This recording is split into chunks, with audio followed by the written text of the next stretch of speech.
हाँ भाई, तो आज हम लोगों ने अपने पास नया चैप्टर रिवाइज करना है। चैप्टर का नाम है इन्वेंट्रीज।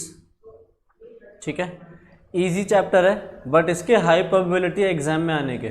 ठीक है, क्योंकि इसके ऊपर जो सवाल बनता है वो थोड़ा सा टिपिकल होता है, स्लाइटली ट्रिकी होता है बट आसान होता है। तो अगर तुमने इन्वेंट्रीज करना है आसानी से तो इस बुक में जो क्वेश्चंस हैं, ये जो CH के जो क्वेश्चंस हैं, इनको पीछे वाले अनसॉल्व्ड क्वेश्चंस को एक बार करके चले जाना। मुझे पता भी था तुम लोगों ने किताब खोली भी नहीं होगी, वो तो पढ़ी होगी, रद्दी भूख हारी होगी। बट अगर तुम इस बुक के जो इंस्टीट्यूट का मटेरियल है उसमें इन्वेंट्री को अगर पढ़ के चले जाओ, पीछे के अनसॉल्व्ड क्वेश्चंस, तो हाई पॉसिबिलिटी है कि तुम्हारे को इन्वेंट्री का एग्जाम में जो सवाल रहेगा आसानी से अटेम्प्ट कर सकोगे, क्योंकि इसमें पीछे के क्वेश्चंस बहुत ही ज़्यादा अच्छे लेवल के हैं। ठीक है, तो इन्वेंट्रीज आज रिवाइज करते हैं। तो ये चैप्टर बेसिकली ज़्यादातर CA के स्टूडेंट्स के लिए, CMA के बच्चों के लिए नहीं है वाला चैप्टर, बट इसके अंदर जो कॉन्सेप्ट्स हैं वो CMA के बच्चों के लिए भी काम आ जाता है, क्योंकि आगे चल के इन्वेंट्री उनके नेक्स्ट लेवल में भी आ ही जाएगा। ठीक है, तो देखो इन्वेंट्री से हम क्या समझते हैं। इन्वेंट्री से हम समझते हैं कि भैया इन्वेंट्री होती है वो चीज़ें जो या तो फिनिश गुड्स हैं, या फिर वर्क इन प्रोग्रेस हैं, या फिर रॉ मटेरियल हैं। फिनिश गुड्स क्या हैं? ऐसे गुड्स जो आपने प्रोड्यूस कर दिए हैं और अब आपने उनको रेडी रखा है फॉर सेल करने के लिए। वर्क इन प्रोग्रेस क्या है? आपने माल अभी बनाया है बट पूरा नहीं बनाया, अधूरा है, थोड़ा सा काम उसमें भी पेंडिंग चल रहा है, तो ये हो गया वर्क इन प्रोग्रेस। और रॉ मटेरियल क्या है? जिसको आप अभी अपने प्रोडक्शन प्रोसेस में यूज़ करोगे ताकि उनसे फाइनल प्रोडक्ट्स बना सको। तो जैसे एक कपड़ा हो गया, सिर्फ एक कपड़ा अगर मैं लूँ, जो एक शर्ट बनाने वाली कंपनी है, तो उसके लिए जो कपड़ा है वो क्या है? रॉ मटेरियल है। अगर उसको शर्ट को उसने थोड़ा बना दिया, थोड़ी शर्ट अभी बनानी रहती है, इनकम्प्लीट है, तो वो क्या बन जाएगा? Work in progress. और जैसी शर्ट बनकर तैयार हो जाएगी, रेडी हो जाएगी बिकने के लिए, तो क्या बन जाएगी? Finish goods. ठीक है, अब raw material, work in progress, finish goods हो गया। स्टोर्स एंड स्पेयर्स भी होता है। ये तुम्हारे लिए वैसे तो अभी के लिए रेलेवेंट इतना है नहीं स्टोर्स एंड स्पेयर्स, बट फिर भी बता देता हूं कि जो stores and spheres accounting standard 2 जो इन्वेंट्री से के ऊपर है, अगर उसकी डेफिनेशन को फुलफिल करता है तो वो stores and spheres accounting standard 2 यानी इन्वेंट्री के अंदर काउंट हो जाते हैं। नेक्स्ट है पैकिंग मटेरियल। तो हमें पता है सामान को पैक करने के लिए जो मटेरियल यूज होता है वो भी इन्वेंट्री में ही काउंट होता है। जैसे कि तुमने देखोगे कोलगेट का जो पेस्ट आता है या कोई भी टूथपेस्ट होता है, वो पैकिंग भी होती है उसकी एक, उसके ऊपर जो कार्डबोर्ड का बॉक्स लगता है, वो कार्डबोर्ड का बॉक्स जो जिसके अंदर डाल जाता है उसको भी क्या करते हैं हम? इन्वेंट्री में काउंट करते हैं।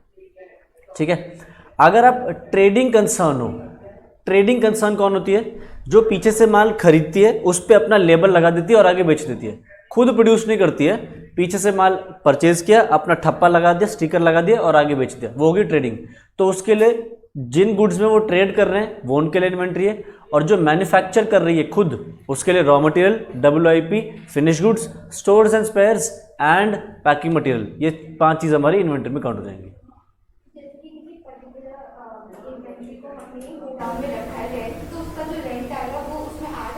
गोडाउन में रखा है रेंट, हाँ,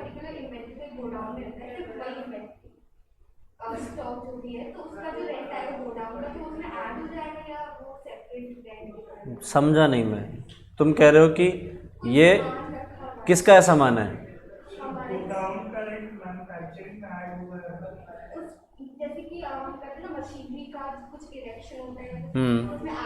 हाँ,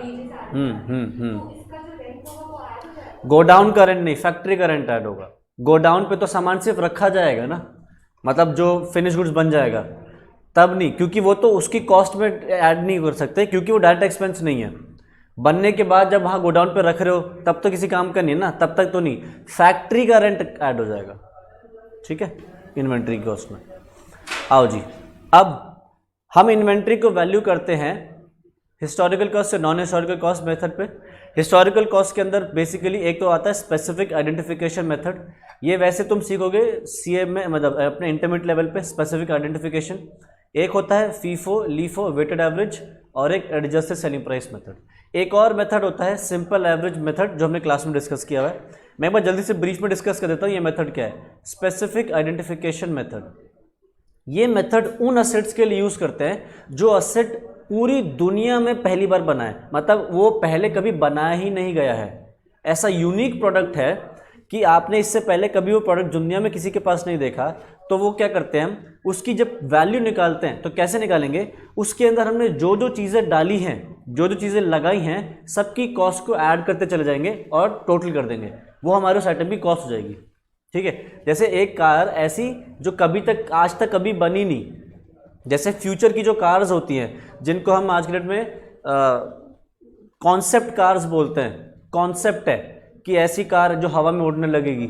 आज तक हमने कोई कार तो देखी नहीं जो हवा में उड़ सकती है, तो अगर हवा में उड़ने वाली आपने कार बनाई तो उसकी कॉस्ट कैसे निकालेंगे? हाँ, वो हाइड्रोजन कार है, हवा में उड़ने वाली कार नहीं है। ठीक है, अगर ऐसा है, अब मान लो रेनॉल्ट ने बना भी लिया है, अब दुनिया में तो ऐसा कोई कॉस्ट कार है नहीं इससे पहले, तो अब उसकी वैल्यू कैसे निकालेंगे? उसमें उन्होंने जितने भी पार्ट्स डाले हैं उनको ऐड कर देंगे और कह देंगे ये होगा गाड़ी की कॉस्ट। तो वो क्या है, एक तरीके से स्पेसिफिक आइडेंटिफिकेशन मेथड। एक इन्वेंट्री ऐसी है जो ऑर्डिनरीली इंटरचेंजेबल नहीं है, मतलब आप इसको किसी और के साथ कंपेयर करके उसकी वैल्यू नहीं निकाल सकते, इंटरचेंज करके हाँ भाई ये भी तो सिमिलर जैसी है, इसकी वैल्यू ऑलमोस्ट सेम ही रख लो, नहीं कर सकते। तो क्या करेंगे, स्पेसिफिकली हर एक पार्ट को आइडेंटिफाई करेंगे और उसकी कॉस्ट में ऐड करते चले जाएंगे।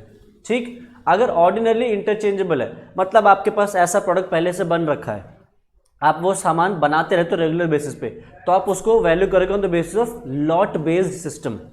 ठीक, तो कैसे वैल्यू करते हैं, या तो FIFO, first in first out, LIFO, last in first out, weighted average method, और एक एडजस्टेड सेलिंग प्राइस मेथड।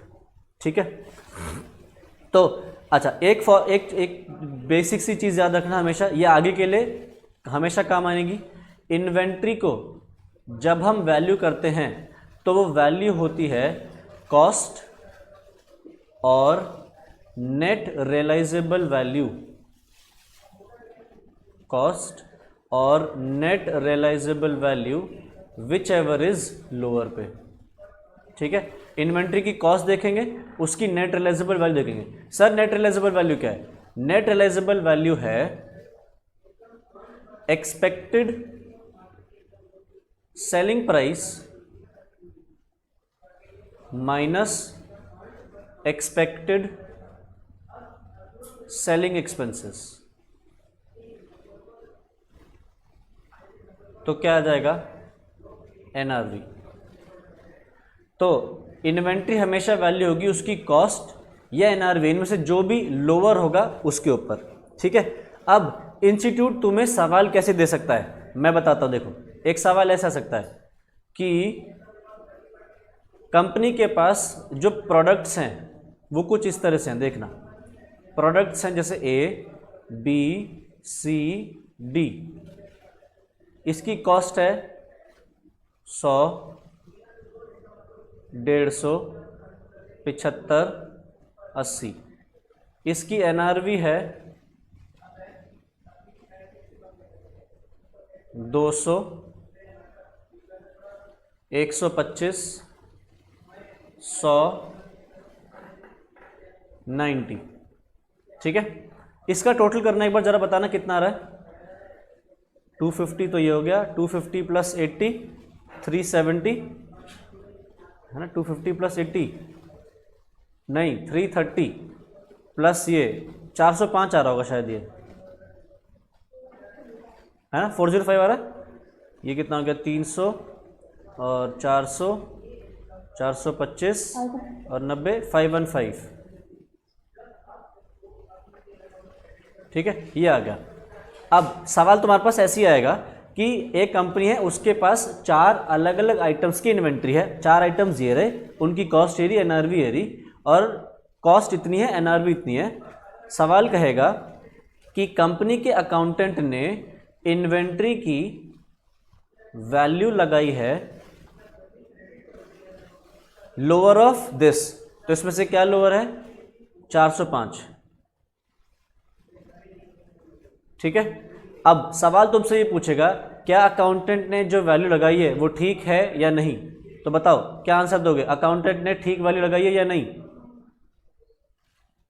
हमें वैल्यू करना होता है सामान को एट कॉस्ट या NRV which ever is lower पे। उसने कॉस्ट देखी, एनआरवी देखी, बोला कॉस्ट लोअर है, मैंने वैल्यू कर दी। अकाउंटेंट ने ठीक ट्रीटमेंट करा या नहीं?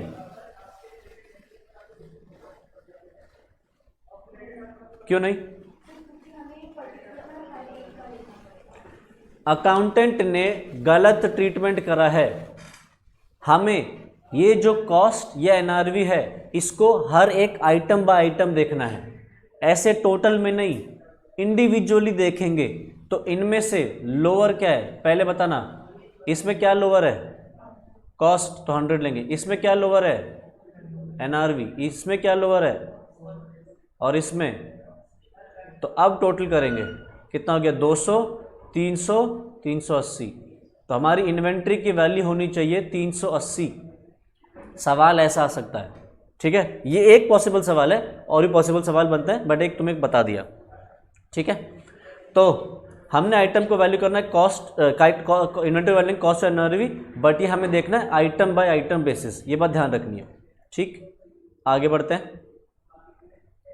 इन्वेंट्री की वैल्यूएशन हमने कर ली। अच्छा, इन्वेंट्री की वैल्यूएशन क्यों जरूरी है? ताकि हम करेक्ट इनकम निकाल सकें। अगर हम करेक्ट क्लोजिंग स्टॉक नहीं निकालेंगे या करेक्ट ओपनिंग स्टॉक नहीं निकालेंगे तो ग्रॉस प्रॉफिट कभी भी ठीक नहीं आएगा। एक बात सोच के बताना, सवाल ऐसा सकता है, अगर क्लोजिंग स्टॉक बढ़ रखा है तो प्रॉफिट में क्या फर्क पड़ेगा? बताओ, सोचना है, बस इतना सोचो कि क्लोजिंग स्टॉक ट्रेडिंग की किस साइड आता है और वो साइड पे क्या होता है। अगर मैं क्लोजिंग स्टॉक को बढ़ा के लिख दूं तो मेरे प्रॉफिट पे क्या फर्क पड़ेगा? प्रॉफिट बढ़ जाएगा। क्यों? क्लोजिंग स्टॉक कहाँ आता है? क्रेडिट साइड पे। क्रेडिट साइड पे क्या आती है? इनकम्स। इनकम किसे अगर बढ़ा दूं तो प्रॉफिट क्या हो जाएगा? बढ़ जाएगा। सिमिलरली अगर सवाल कहता है कि ओपनिंग स्टॉक अंडरस्टेटेड है, अंडरस्टेटेड मतलब कम दिखाया हुआ है, ओपनिंग स्टॉक कम दिखाया हुआ है, प्रॉफिट पे क्या फर्क पड़ेगा? प्रॉफिट बढ़ जाएगा, क्योंकि ओपनिंग स्टॉक कहाँ जाता है? एक्सपेंस। एक्सपेंस यानी कि डेबिट साइड। डेबिट साइड पे अगर चीजें कम डालोगे तो क्या होगा? प्रॉफिट बढ़ जाएगा ना। तो तुमने क्लोजिंग स्टॉक की वैल्यूएशन करेक्ट निकालनी जरूरी इसलिए है ताकि हम करेक्ट इनकम निकाल सकें। दूसरा, हम निकाल सके करेक्ट फाइनेंशियल पोजीशन।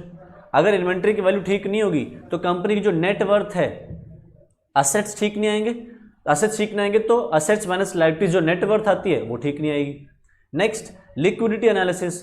हम ये देखने के लिए कि हमारे पास पैसे कितने हैं, वो लिक्विडिटी चेक करने के लिए क्लोज निकालना जरूरी है। अगर हमने क्लोज अपने स्टॉक में ज़्यादा पैसा डाल रखा है और स्टॉक जल्दी से बिकता नहीं है तो क्या है? हमने अपना कैश ब्लॉक कर दिया।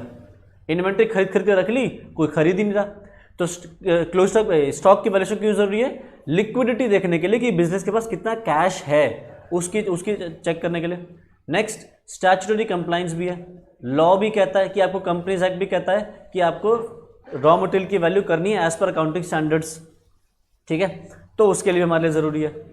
अब इन्वेंट्री की वैल्यूएशन हम कैसे करते हैं? हम कॉस्ट ऑफ इन्वेंट्री में क्या क्या डालते हैं? All cost of purchase plus cost of conversion plus other cost incurred in bringing the inventory to the present location and condition. मतलब पहली चीज़ तो जो रॉ मटेरियल की कॉस्ट प्राइस है वो, plus conversion cost and any other direct cost, ठीक है। तो उसकी कॉस्ट में ऐड कर देंगे। एनआरवी मैंने डिस्कस कर दिया। ध्यान रखना, सवाल में ना तुमसे कहेगा इन्वेंट्री की वैल्यूएशन कर दो और तुम्हारे को ये 4 चीज़ें भी दे देगा। ये 4 चीज़ें एक्सक्लूड करनी है from the cost of inventory. क्या? एबनॉर्मल अमाउंट्स, कोई एबनॉर्मल लॉसेज हैं तो कॉस्ट में ऐड नहीं होंगे। नॉर्मल लॉस है तो ऐड हो जाएगा, एबनॉर्मल लॉस कॉस्ट में ऐड नहीं होगा, ठीक है। अगला, स्टोरेज कॉस्ट, मतलब जो तुम बोल रहे अभी गोडाउन कॉस्ट, स्टोरेज करने की जो कॉस्ट है वो नहीं आएगी अनटिल अनलेस आपने उसको फैक्ट्री में रखा, फैक्ट्री की कॉस्ट, फैक्ट्री का रेंट आपको देना है, वो नहीं आएगा, वो आ जाएगा, बट गोडाउन का रेंट नहीं आएगा। एडमिनिस्ट्रेटिव ओवरहेड्स, जैसे कि ऑफिस में किए गए खर्चे, एक होती है आपकी फैक्ट्री, एक होता है आपका ऑफिस। फैक्ट्री के खर्चे कॉस्ट में ऐड हो जाएंगे, ऑफिस के खर्चे जैसे ऑफिस के स्टाफ को सैलरी देना, प्रिंटिंग एंड स्टेशनरी, पोस्टेज, ये सारे जो खर्चे हैं, इलेक्ट्रिसिटी, ये सब नहीं आएंगे। Next, selling and distribution cost, जैसे एडवर्टाइजमेंट करना, सेलिंग कमीशन पे करना, फिर किसी को और कोई आपने डिस्ट्रीब्यूशन की कॉस्ट पे कर रखी है, ऐसे कोई भी खर्चे हैं तो कॉस्ट में ऐड नहीं होंगे। एनआरवी मैंने डिस्कस कर दिया। एनआरवी क्या है? Net realisable value. इसका फॉर्मूला भी मैंने डिस्कस कर दिया था कि expected selling price minus expected selling expenses, ठीक है। ये हो गया हमारा एनआरवी। आगे, अब इन्वेंट्री को रिकॉर्ड करने का सिस्टम क्या है? एक है पीरियोडिक इन्वेंट्री कंट्रोल सिस्टम और एक है perpetual inventory control system. Periodic inventory control system क्या है? आप एक बार महीने में एक बार सामान खरीद के ले आते हो और फिर उसको बेचते रहते हो। जैसे जैसे आप खरीदते हो वैसे वैसे बनाते हो, खरीद के लाते हो, उसको बेचते रहते हो। उस बीच आप सामान कितना चला गया कोई वैल्यूएशन नहीं कर रहे होते। मंथ एंड आता है या हफ्ते का एंड आता है, जब आपको दोबारा सामान खरीदने जाना होता है तब आप फिजिकली गुड्स को काउंट करते हो कि आपके गोदाम पे कितना सामान रखा है और आपको आप एक्चुअली में कितना लेके आना है। तो ये क्या है? Periodic inventory control. आप एक पीरियड के बाद इन्वेंट्री की वैल्यू करते हो, ठीक है। तो इस बीच में होता क्या है? मान लो मैंने 10,000 किलो चावल खरीदा और मैंने सोचा था 10,000 किलो चावल मैं महीने भर में बेचूंगा। हुआ ये कि 10,000 किलो चावल की मैंने बीच में जिस जिसको बेचा उसकी कोई वैल्यू रिकॉर्ड नहीं करी, किस किस को बेचा।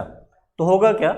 मेरे पास रिकॉर्ड तो होगा नहीं कितना सामान मेरे पास चला गया, तो मैं ये नहीं निकाल सकता मेरे पास इस वक्त कितना सामान होना चाहिए, है ना। अगर मैं ये रिकॉर्ड नहीं कर रहा कितना माल जा चुका है तो मेरे को कैसे पता कितना माल बच रहा है? नहीं पता। अब होगा क्या? मेरे जो दुकान पे बैठा एम्प्लॉय है वो मेरा चावल चोरी कर भी ले तो मुझे पता चलेगा क्या? नहीं, क्योंकि जब मेरे पास हिसाब ही नहीं कि मेरे पास कितना होना चाहिए तो मैं कैसे चेक करूं कि कितना होना चाहिए कितना है? उसकी डिफरेंस निकाल के मैं लॉस कैसे निकाल लूं? तो inventory control, periodic inventory control system का एक सबसे बड़ा नुकसान है, अगर कोई अबनॉर्मल लॉस हो रहा है, थेफ्ट हो रहा है, चोरी हो रही है, तो वो आपको कभी पता चलेगी नहीं। दूसरी चीज, इसके लिए आपको दुकान बंद करनी पड़ेगी एक दिन। जब आपको फिजिकली मंथ एंड पे वैल्यूएशन करनी है तो आप जब तक दुकान बंद नहीं करोगे तब तक आप चेक नहीं कर सकते, क्योंकि अगर आपने दुकान खोली तो फिर आप सामान दुकान खोल के बैठे हो, आपने अभी वैल्यूएशन करी, फिर लोग उठा के ले गए चावल, तो क्या होगा? इन्वेंट्री आप ठीक से कैलकुलेट नहीं कर पाओगे, आपको दुकान कहने के बंद करनी पड़ेगी। तो इसके अंदर थोड़े से वो हैं। तो इसका अगर मेरे को COGS निकालना है तो कैसे निकलता है? फॉर्मूला क्या COGS का? Opening stock plus purchases minus closing stock, तो मेरा COGS आ जाता है। ओपनिंग स्टॉक हमारे पास अवेलेबल होता है कैसे? पिछले महीने का पड़ा होगा, हमने लिखा हुआ होगा कि पिछले महीने कितना हमारे पास था, इस महीने हमने कितना खरीदा वो भी हमें पता होगा। अब क्लोजिंग स्टॉक जो होगा वो हमें पता नहीं होगा पहले से, हमें जाके दुकान पे बैठना पड़ेगा, दुकान बंद करनी पड़ेगी, गोदाम पे देखना पड़ेगा, तो फिजिकली कैलकुलेट होगा। तो देखो, ओपनिंग स्टॉक पता होगा, परचेज भी पता होगी, क्लोजिंग स्टॉक फिजिकली काउंट करना पड़ेगा, तब जाके क्या आएगी? COGS। ठीक है। अच्छा, अगला है perpetual inventory control system. Perpetual inventory control system क्या है? आपने जैसे जैसे माल खरीदा उसका रिकॉर्ड रखा और जैसे जैसे माल बेचा उसका भी रिकॉर्ड रखा। तुमने कभी भी देखा हो, जब तुम बिग बाजार जाते हो, बिग बाजार चले गए या किसी और रिलायंस के स्टोर पर चले गए, कहीं भी चले गए, तो तुमने देखा होगा जैसे ही तुम माल उठाते हो तो तुम्हें बिलिंग काउंटर पर जाना पड़ता है, वो अपने पास बार कोड से स्कैन करता है और पिक कर लेता है कि इसके पास ये आइटम था, और वहाँ से क्या होता है? ऑटोमेटिकली उनके पास रिकॉर्ड में आ जाता है कि भैया ये आइटम इतना कम हो गया है। करेक्ट? तो क्या कर रहे हैं? Perpetual inventory control system for every issue and every receipt. Receipt मतलब जब आपने खरीदा आप उसको भी रिकॉर्ड कर रहे हो, एवरी इशू मतलब जब जब किसी को दे रहे हो आपने प्रॉपर उसकी वैल्यू करी एवरी टाइम। तो उससे क्या होगा? उससे ये होगा, आपको ये पता चल जाएगा कि आपके पास क्लोजिंग, आपके पास महीने के एंड पे स्टॉक कितना होना चाहिए। फिर जब आप फिजिकली काउंट करोगे तो आपको ये दिख जाएगा, अच्छा मेरे पास होना चाहिए था मान लो 6,000 किलो और पड़ा है सिर्फ 5,500 किलो, मतलब 500 किलो का ही नुकसान हुआ है, किसी ने चोरी करी है या कुछ गड़बड़ हुई है। ठीक है, बट इसके भी लिमिटेशन है।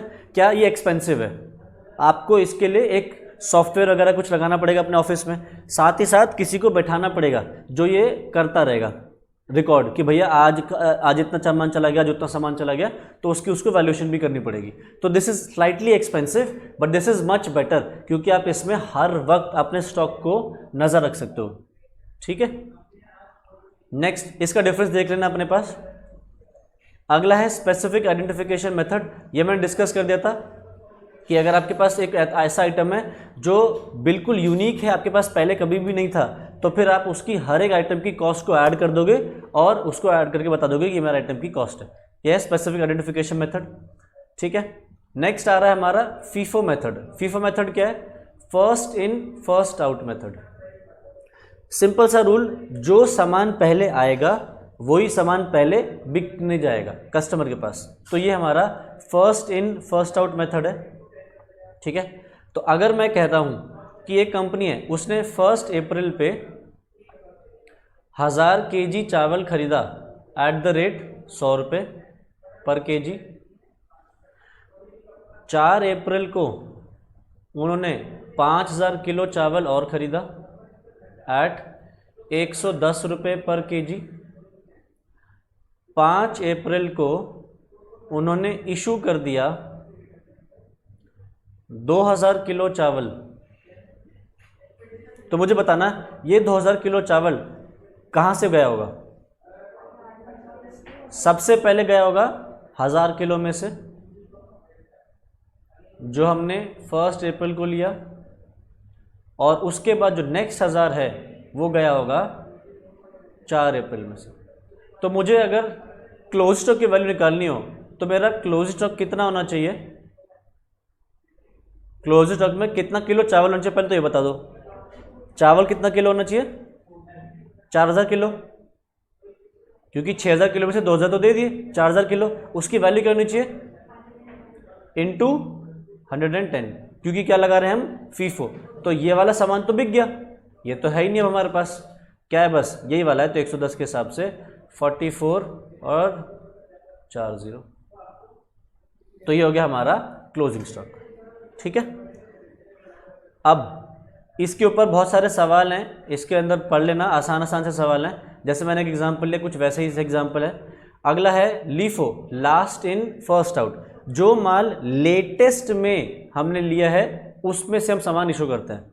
तो देखो, अगर इसी एग्जाम्पल को लूँ तो मुझे बताना हम 2000 किलो जो देंगे वो किस में से देंगे? हम जो ये अगर लीफो फॉलो कर रहे हैं तो 2000 किलो किस में देंगे? इसमें से देंगे। तो ये हम देंगे 110 रुपये पर केजी वाला। तो क्लोज स्टॉक में कितना किलो होना चाहिए चावल? 4000 किलो होना चाहिए। अब 4000 का कोई ब्रेकअप है या सीधा सीधा 4110 इंटू 110 कर दूं? ब्रेकअप है। 4000 में 1000 किलो तो फर्स्ट अप्रैल वाला, क्योंकि वो तो बिका ही नहीं, तो वो 100 रुपये पे वैल्यू होगा। बच गया 3000 किलो, इसको हम 110 पे वैल्यू करेंगे। तो ये हो गया 1 लाख, ये हो गया 3,30,000। क्लोज स्टॉक हो गया हमारा 4,30,000। अब लीफो मेथड का एक लिमिटेशन है, क्या? कि भैया पुराना माल पड़ा रहेगा, पुराना माल बिकेगा ही नहीं, क्योंकि आप नया नया खरीदते जा रहे होगे।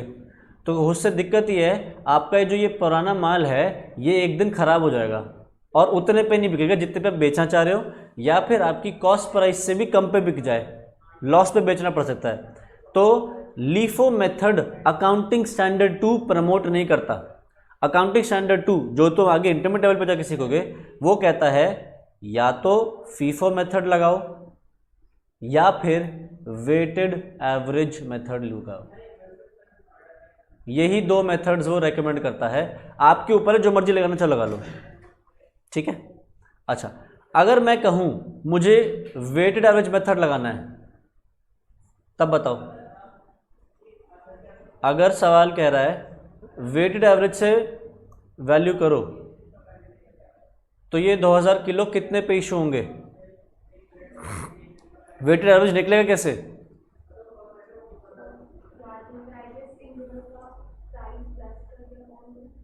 इन दोनों का प्राइस प्लस कर दूं, 100 + 100 10, 210, 210 डिवाइड बाय 2 105। गलत, ये सिंपल एवरेज मेथड है। वेटेड एवरेज में क्या होगा? पहले 1000 इंटू 100 कितना है? 1 लाख। 5000 इंटू 110 कितना है? 5.5 लाख। इनको ऐड करो, कितना हो गया? 6.5 लाख। ये 6.5 लाख हमने टोटल पेमेंट करी है कितने किलो चावल के लिए? 6000 किलो ना। तो क्या करो, 6.5 लाख को डिवाइड कर दो 6000 से, देखना कितना है।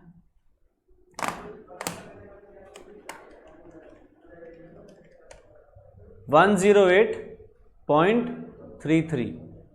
तो 2000 किलो 108.33 पे वैल्यू हो जाएगा।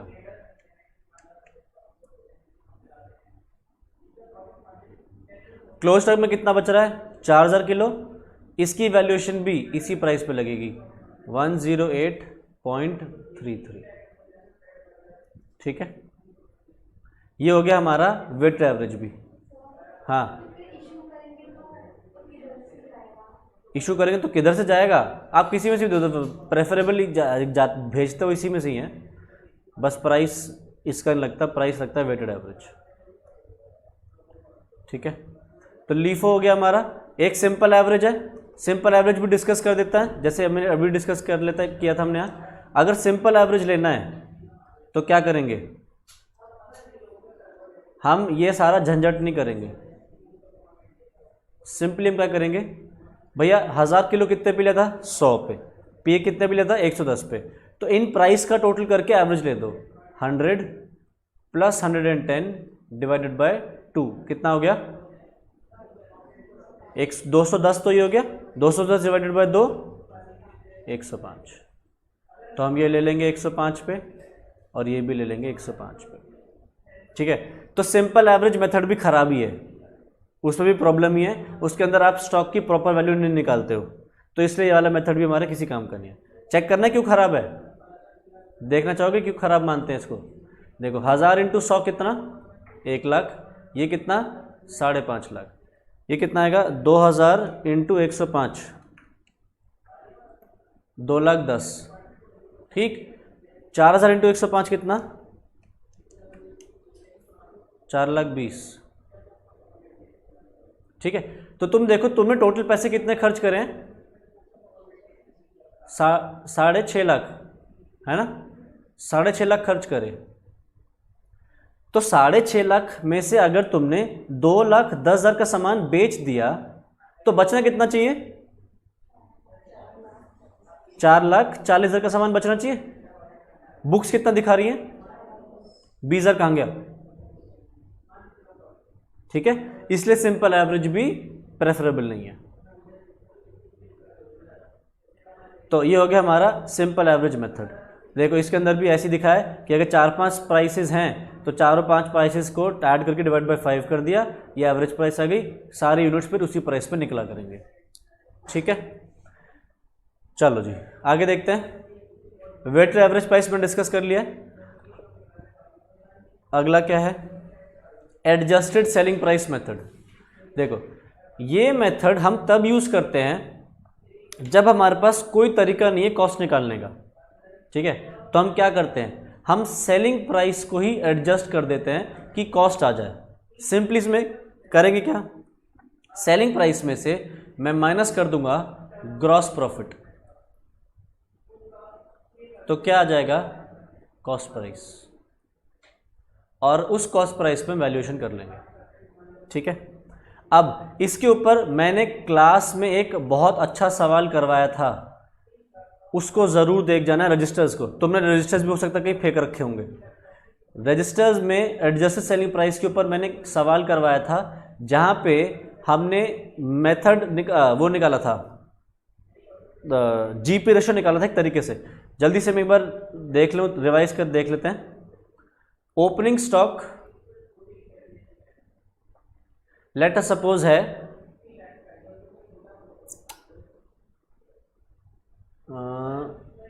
1 लाख रुपए का। ठीक है, परचेजेस जो है वो है मान लो 3 लाख रुपए की, सेल्स है 4 लाख रुपए की, और क्लोजिंग स्टॉक 2 लाख रुपए की सेलिंग प्राइस रखता है। ठीक है, ये ओपनिंग स्टॉक की क्या है?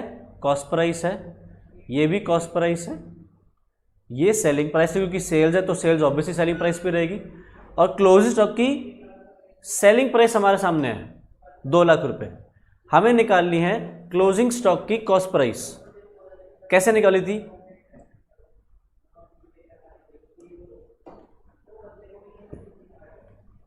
क्या किया था हमने इसके अंदर?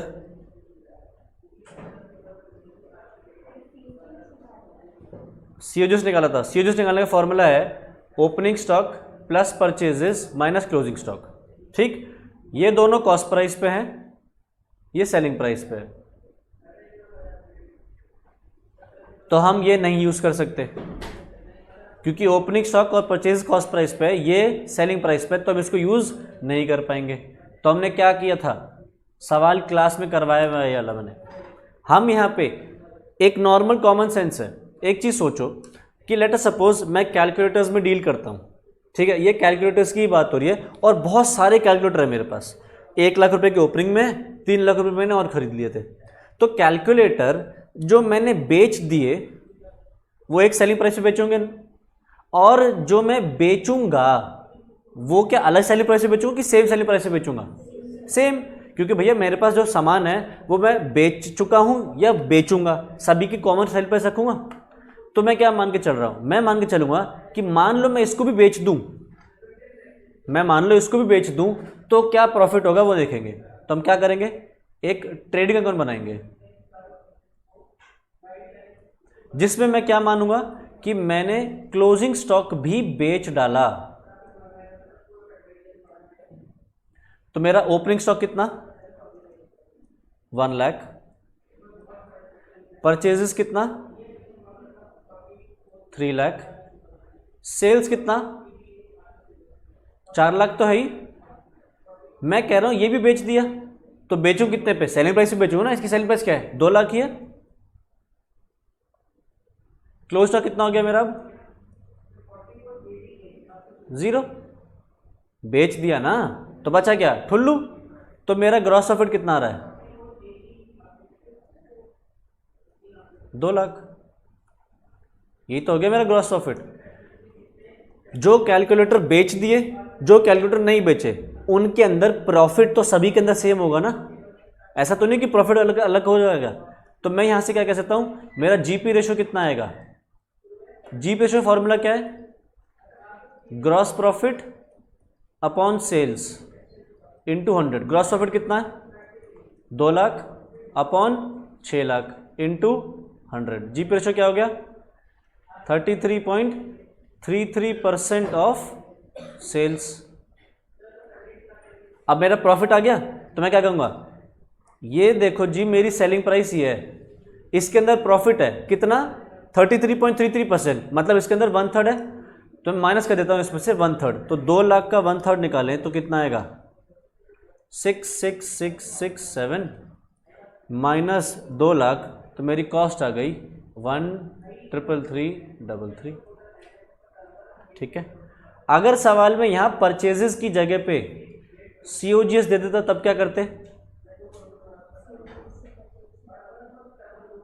अगर सवाल परचेजेस ना दे के COGS दे देता तब क्या करते?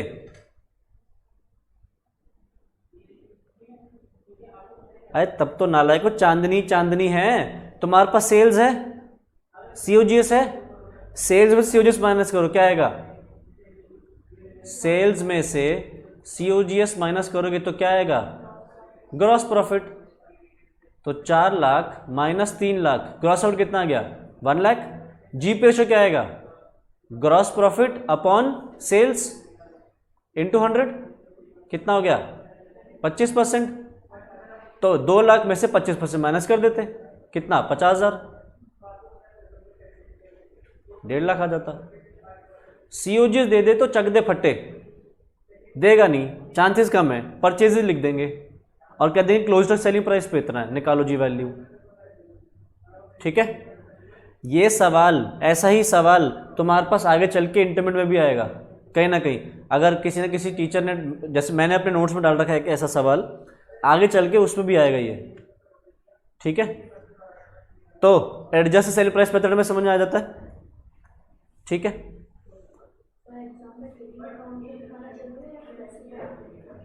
कैसे भी कर दो, ट्रेडिंग अकाउंट बना के दिखाना, ट्रेडिंग अकाउंट बना लो, कोई स्टेटमेंट बने स्टेटमेंट बना लो, जैसा मन करे। बस ऐसा होना चाहिए कि समझ में आए कि आप करके क्या चाह रहे हो। अगर आप यहाँ पे अज्यूम कर रहे हो कि आपने क्लोजिंग स्टॉक बेचा है, वो लिखना assumption. It has been assumed that the closing stock is sold, has also been sold at the same selling price and at the same profit which the remaining stock has already been sold. ये लिखना पड़ेगा। Assumption लिख दो, marks नहीं कटेंगे, क्योंकि assumption के लिए वो लिखेगा क्वेश्चन पेपर में, ऊपर ही लिखा हुआ मिलेगा कि स्टेट योर अजम्पशंस क्लियरली। ठीक है। तो जो भी अज्यूम करोगे लिख के आना है। ठीक है। तो एडजस्टेड सेलिंग प्राइस के ऊपर एक सवाल है, इसको जरूर देख लेना अपने पास। गुड्स रिसीव फ्रॉम सप्लायर है इतना, इसमें अभी ट्रेड डिस्काउंट और टैक्सेस लगने हैं, तो ट्रेड डिस्काउंट 3% है, सेल्स टैक्स 11% है। पहले क्या लगेगा, पहले ट्रेड डिस्काउंट माइनस होगा कि सेल्स टैक्स लगेगा? पहले ट्रेड डिस्काउंट माइनस होगा, फिर सेल्स टैक्स लगेगा। Packing and transportation charges add हो जाएंगे, सेल्स ड्यूरिंग द ईयर और sale price of close stock. तो देखो तुमने यहां से क्या निकाल दिया, परचेजेज निकाल दिया, ठीक है। सेल्स तुम्हारे सामने है, selling price of close stock भी दे दिया। तो क्या करेंगे हम, इसको ऐड कर देंगे इसके अंदर, तो टोटल सेल्स आ जाएगी। अगर हमने टोटल खरीदा हुआ माल बेच दिया तो टोटल सेल्स कितनी आ जाएगी? ये तो बेच ही चुके हैं और ये क्लोजिंग स्टॉक है जिसकी सेलिंग प्राइस है। तो जो काम मैंने ये किया है ना, वही काम उन्होंने यहाँ पे कर दिया। देखो तो टोटल सेल्स कितनी हो जाएगी, इनको ऐड कर दोगे और फिर माइनस कर देंगे जो परचेज प्राइस है। परचेज प्राइस हमने निकालनी सीख ली, इसमें से पहले ये माइनस करो, ये ऐड करो और ये ऐड करो, तो टोटल परचेज प्राइस आ जाएगी। फिर टोटल सेल्स में से वो परचेज प्राइस माइनस कर देना, क्या आ जाएगा? Gross profit. ग्रॉस प्रॉफिट से क्या निकाल देना? GP ratio. जीपी रेशियो को फिर इसमें से माइनस कर देना, ग्रॉस प्रॉफिट रेशियो प्रॉफिट निकाल के क्लोज स्टॉक आ जाएगा। देख लो यही किया है। पहले हमने देखो क्या किया, ट्रेड डिस्काउंट माइनस किया, सेल्स टैक्स ऐड कर दिया, पैकिंग का खर्चा ऐड कर दिया, फिर सेल्स ड्यूरिंग द ईयर पकड़ा और क्लोज स्टॉक भी सेल प्राइस ऐड कर दिया, ठीक, माइनस कर दिया ये प्राइस, क्या आ गया? Gross profit. फिर निकाल दिया जीपी रेशियो, फिर इस प्राइस में से जो हमारा क्लोज स्टॉक है इसकी सेलिंग प्राइस, इसमें से प्रॉफिट माइनस कर दिया, ये आ गया, ठीक है। तो जो काम मैंने ट्रेडिंग अकाउंट के थ्रू किया है उन्होंने ऐसे कर दिया, जैसे मन करे वैसे कर लेना, प्रेजेंटेबल होना चाहिए, समझ आना चाहिए, पॉइंट इज दिस, ठीक है। तो इन्होंने यहाँ अजम्पशन लिखी नहीं है कि it has been assumed that the close stock is also sold at the same selling price as the other goods, तुम्हें लिखना पड़ेगा, ठीक है। तो इसके ऊपर सवाल पढ़ लेना, कर लेना। नेक्स्ट है हमारा इन्वेंट्री टेकिंग। इन्वेंट्री टेकिंग का मतलब क्या होता है? इन्वेंट्री टेकिंग का मतलब होता है physical counting of inventory at year and. Year and कर लो, किसी भी मंथ एंड पे कर लो, वीक एंड पे, जब भी अगर आप सामान की जाके फिजिकल काउंटिंग कर रहे हो तो उसको बोलेंगे हम इन्वेंट्री टेकिंग। ये वर्ड जब तुम अपने आर्टिकलशिप में जाओगे तो बहुत बार आएगा, क्योंकि जब तुम ऑडिट पे जाओगे तो तुम्हारा सीए जो तुम्हारा प्रिंसिपल होगा वो तुमसे कहा करेगा कि इन्वेंट्री टेकिंग पे चले जाओ। तो इन्वेंट्री टेकिंग का मतलब ही क्या है कि जाओ जाके उस कंपनी में फिजिकल काउंटिंग ऑफ स्टॉक हो रहा है, खुद भी जाके करके आओ, और अगर कभी मौका मिले तो ज़रूर करके आना, मना मत करना। ये बच्चे छोड़ देते हैं, काम है बेकार काम है, क्यों लकड़ी पत्थर गिनता रहूं या क्यों मैं ये प्रोडक्ट गिनता रहूं, बट जाके देखना कभी इन्वेंट्री टेकिंग, ठीक है। तो इन्वेंट्री टेकिंग समझ में आ गया होगा, think, physical counting of inventory. अब इसके ऊपर ही सवाल है जो हाई पॉसिबिलिटी है आने की। इसके अंदर सवाल कैसे आ सकता है? सवाल कुछ ऐसा आएगा, मैं टाइमलाइन से समझा रहा हूं।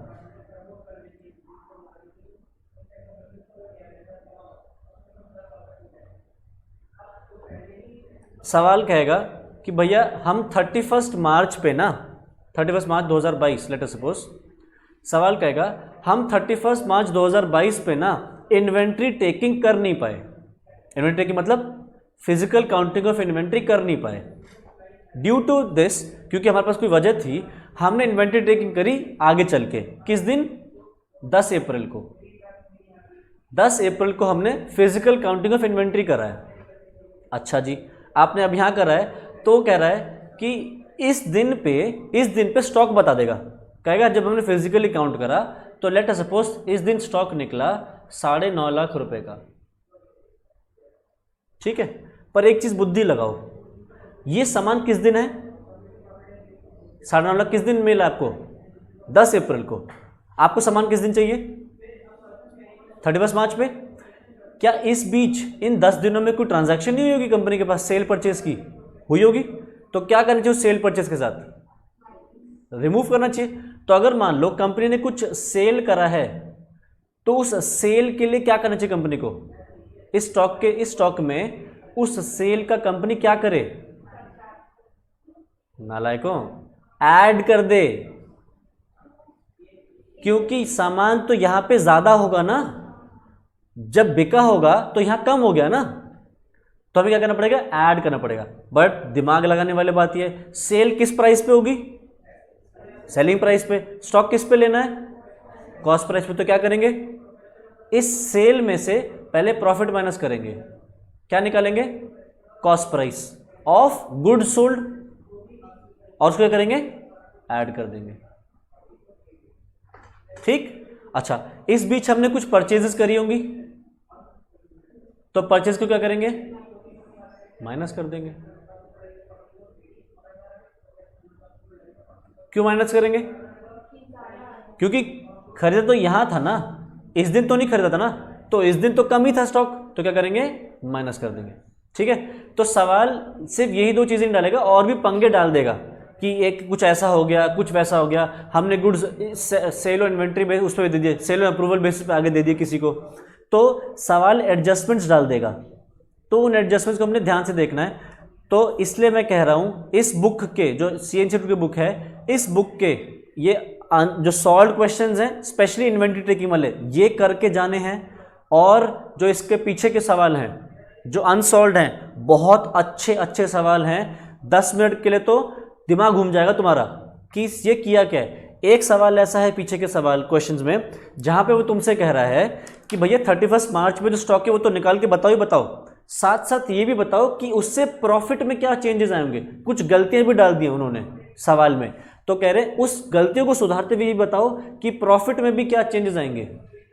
तो पीछे के सवाल और ये वाले सवाल जरूर एक बार अटेम्प्ट कर लेना, ठीक है। ज़्यादा मुश्किल आएगी तो मैं एक क्लास और लगा के इसके ऊपर वो कर दूंगा, क्वेश्चंस वगैरह जो क्वेश्चन है कुछ वो डिस्कस कर दूंगा। वैसे बेसिक रूल तुम्हें मैंने जब बता दिया है कि सेलिंग प्राइस में से प्रॉफिट माइनस कर दोगे तो कॉस्ट प्राइस आ जाएगी, तो आपने उसको ऐड कर देना है, परचेजेस को सब्ट्रैक्ट कर देना है। बट इनके अंदर और भी एडजस्टमेंट्स होती हैं, तो वो एडजस्टमेंट भी हमने डिस्कस करी हुई हैं। एक बार क्लास में पीछे जो नोट्स हैं उनको देख लेना, और क्वेश्चंस ज़रूर कर जाना। Inventory trekking high possibility exam में आएगा, ठीक है।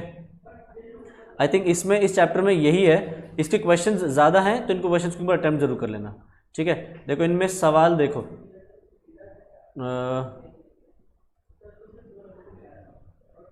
ये देखो एक सवाल, जूम आउट कर दें ज़रा।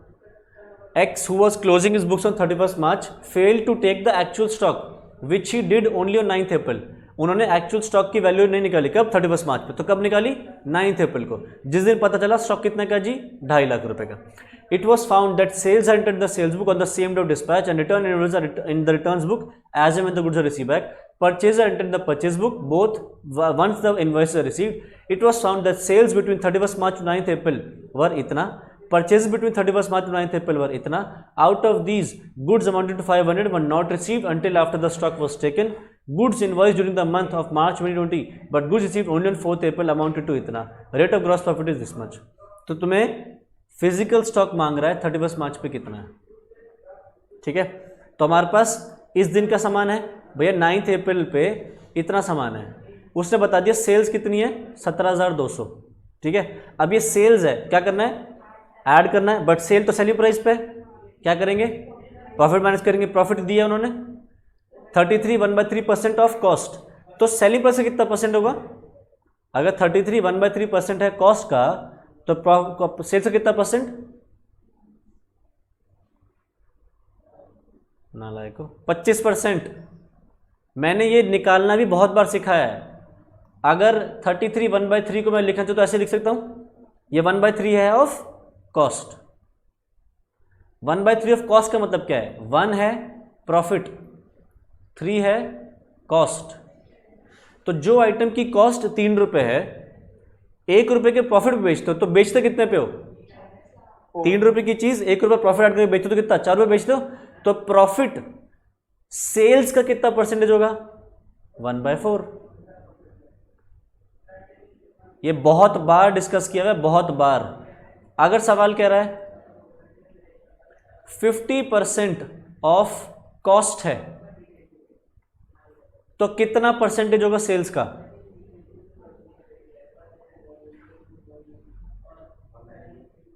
बिल्कुल ठीक 1/3। 50% मतलब क्या है, 1/2 लिख सकता हूं 50% को, तो 1/2 क्या है ऑफ कॉस्ट, जिसका मतलब क्या है 1 है प्रॉफिट, 2 है कॉस्ट। तो जो आइटम 2 रुपए का पड़ता है आपको, आप 1 रुपए का प्रॉफिट बेचते हो, तो कितने बेचते हो, 3 रुपए पे, 2 रुपए की चीज 1 रुपए प्रॉफिट करके, तो profit as a percentage of sales कितना हुआ, 1/3। अगर सवाल कह रहा है कि प्रॉफिट है 25% ऑफ सेल्स, तो कॉस्ट का कितना परसेंट? 25% of sales 1/3। 25% में कैसे लिख सकता हूं? 1/4। किसी किसी को ये भी समझ आता है 1/4 कैसे निकाला? लो भाई ऐसे लिख लो। 25% कैसे लिखते हैं? 25/100। फॉर सॉल्व करो 1/4 आ गया, तो 1/4 ऑफ सेल्स। तो सेल्स लिखा है तो ये हो गया सेल्स और ये है प्रॉफिट। 4 रुपये में बेचते हो, प्रॉफिट कितना कमाते हो?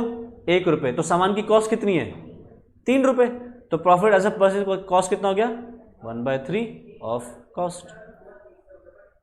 ठीक है, तो हमने क्या करना है, इसके अंदर से सेल्स है, सेल्स माइनस करनी है, बट सेल्स की कॉस्ट प्राइस माइनस करनी है, तो इसमें से कॉस्ट प्राइस माइनस कर देंगे। परचेज उन्होंने 1200 की कर रखी है, तो परचेज वापस माइनस कर देंगे। ठीक है, 500 की गुड्स अभी तक रिसीव नहीं हुए, on were not received until after the stock was taken. ठीक है, तो हमने 500 रुपये को एडजस्ट कर देंगे, माइनस कर देंगे। क्या कह रहा है? Goods invoice during the month of March but goods received only on 4th April amounted to 1000। सवाल कह रहा है परचेजेस तभी एंटर होती हैं परचेज बुक में जब इनवॉइस आ जाता है। इनवॉइस आ जाता है मतलब जब बिल आता है। जब हमारे पास बिल आएगा तभी हम बुक्स में परचेज रिकॉर्ड करते हैं, अदरवाइज नहीं करते। ठीक है, सवाल तुमसे मांग क्या रहा है वो चेक करो। क्या मांग रहा है? Physical stock. वो ये नहीं कह रहा कि बुक्स में कितना स्टॉक होना चाहिए। फिजिकल स्टॉक का मतलब है आपके भैया गोदाम पे कितना स्टॉक था, आ गया हो बिल ना हो कोई फर्क नहीं पड़ता, फिजिकली गोदाम पे कितना माल पड़ा है। तो देखो क्या बोल रहा है, परचेजेस जो हुई हैं इस बीच हुई हैं 1200 की, out of these goods amounted to 500 were not received. 500 रुपए गुड्स रिसीव नहीं हुए थे, तो क्या गोदाम पे थे 9 अप्रैल को? अरे भाई ये देखो, ये आपका 31 मार्च है। ठीक, और हम आगे बढ़ रहे हैं और हम 9 अप्रैल को देख रहे हैं। 9 अप्रैल को आपके पास माल कितना है? 2.5 लाख। सवाल हमसे क्या मांग रहा है? कहता भैया इधर बताओ फिजिकल स्टॉक कितना है। ठीक है, हमने कहा अच्छा जी बता देंगे। इस बीच जो परचेजेस हुई हैं, परचेजेस वो कितने की हैं? 1200 की, बट इसमें से 500 रुपए का सामान अभी तक रिसीव नहीं हुआ है, और ये जो 2.5 लाख रुपए है ये एक्चुअल स्टॉक टेकिंग है, मतलब फिजिकल स्टॉक है। हाँ, मतलब ये 2.5 लाख रुपए का सामान है जो एक्चुअली में गोदाम पे पड़ा है। कब? 9 अप्रैल को। सवाल कह रहा जी परचेजेस बुक्स में तो 1200 रिकॉर्ड करी हैं, बट 500 का माल अभी तक पहुंचा नहीं था, तो फिजिकली कितना पहुंच गया था? इस बीच में फिजिकल परचेजेस कितनी हुई हैं? 700 की। ठीक है, 1200 में से तो 500 पहुंचा ही नहीं। उसी तरह से उसने क्या बोला, goods invoiced during the month of March 2020 but received only on 4th April amounted to 1000। हमने यहां पे मार्च में इनवॉइस तो रिसीव कर लिया था, परचेज करा था माल, बिल तो आ गया था, फिजिकली सामान कब आया? 4 अप्रैल को। देख लो, कह रहा है गुड्स इनवॉइस्ड, इनवॉइस्ड मतलब बिल कब हो गया? मंथ ऑफ मार्च में, बट रिसीव कब हुए? 4th अप्रैल को। कितने जी? 1000 रुपए के। क्या 31 मार्च पे फिजिकली था ये सामान? नहीं ना, इसमें तो होगा, पर तो क्या कर देंगे? 1000 को माइनस कर देंगे। ठीक, तो देखो इन्होंने इसका सोल्यूशन किया हुआ होगा पीछे, ये देखो 2.5 लाख, तो वो 9 अप्रैल का स्टॉक। फिर मैंने क्या बोला था, हम जितना भी माल सेल कर रहा है उसकी कॉस्ट ऐड कर देंगे। देखो सेल कितना भी गया था? 17,200 सेलिंग प्राइस थी, माइनस कर दिया प्रॉफिट, कितना आ गया? 12,900 ऐड कर दिया। फिर देखो परचेजेस 700 के ही लेस करें, ये तो मैंने बोला था कि भैया फिजिकली कितना पहुंचा था? 700 ही पहुंचा था ना, 1200 में से 500 तो पहुंचा ही नहीं, तो 700 माइनस करा। और 1000 का बिल बन गया था, बट पहुंचा कब? 4 अप्रैल को। तो फिजिकली 31 मार्च में तो था नहीं, तो इसलिए वो भी माइनस कर दिया। ठीक है, तो इसके पीछे के सवाल बहुत अच्छे हैं। अभी तो मैंने एक ही सवाल किया है, सेकंड, थर्ड, फोर्थ 3 सवाल और करने हैं, और थोड़ी सी जो सॉल्व क्वेश्चन है उनको भी करना है। ये कर लोगे तो तुम्हारे पास हाई चांसेस हैं कि एग्जाम में क्वेश्चन अटेम्प्ट हो जाएगा इन्वेंट्री का। ठीक है, स्टेप मार्किंग है, बट पूरा करने की कोशिश करनी है। ठीक है,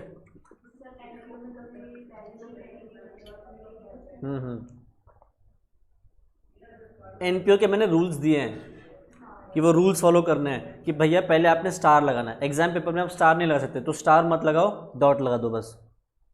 और सबसे पहले रिसीव पेमेंट्स को पोस्ट करो, क्योंकि रिसीव पेमेंट्स टैली अकाउंट है तो उसकी एक पोस्टिंग होगी। जब तक रिसीव पेमेंट्स पोस्ट नहीं हो जाता तब तक एडजस्टमेंट पे नहीं कूदना है। तो रिसीव पेमेंट्स की अपने आइटम पोस्ट कर दी, जिस पे भी स्टार लगाया उसको इनर कॉलम में डाल दो, ताकि भैया हमें पता है कि इसमें एडजस्टमेंट करनी है तो हमने स्टार लगा रखा है। फिर एडजस्टमेंट्स उसके बाद होंगी। बच्चों की हैबिट है एनपीओ में कि भैया पहले इन्वेंट्री पहले वो कर लिया, रिसीव पेमेंट्स पढ़ा, जैसे ही देखो उस पर स्टार लगा एडजस्टमेंट में कूद गए। तो उससे दिक्कत ये होती है कि आपको हैबिट है भैया रिसीव पेमेंट्स को एक ही बार पोस्ट करना है, वही एक हैबिट वाली एक पोस्ट करने की हैबिट एडजस्टमेंट की भी कर दोगे, पर एडजस्टमेंट की 2 पोस्टिंग होनी है। तो सवाल में से एडजस्टमेंट मिटेगी नहीं कि भैया अगर अभी नहीं करी तो गायब हो जाएगी, सवाल में रहेगी। पेपर फिजिकल तुम्हारे हाथ में होगा, तो पहले रिसीव पेमेंट्स की पूरी पोस्टिंग सिंगल पोस्टिंग कर देना, जिस पे भी स्टार लगा है जितने एडजस्टमेंट है उतने स्टार लगा देना, और उसके नीचे उतनी लाइन छोड़ देना, ताकि एडजस्टमेंट फिर आप करो तो आपके पास स्पेस हो प्रॉपर, और एडजस्टमेंट्स की 2 पोस्टिंग करते हुए चलना है। ठीक है, बताओ इन्वेंट्री तुम्हारा खत्म हो गया है, इसमें किसी को कोई डाउट है, कोई चीज पूछनी तो पूछो।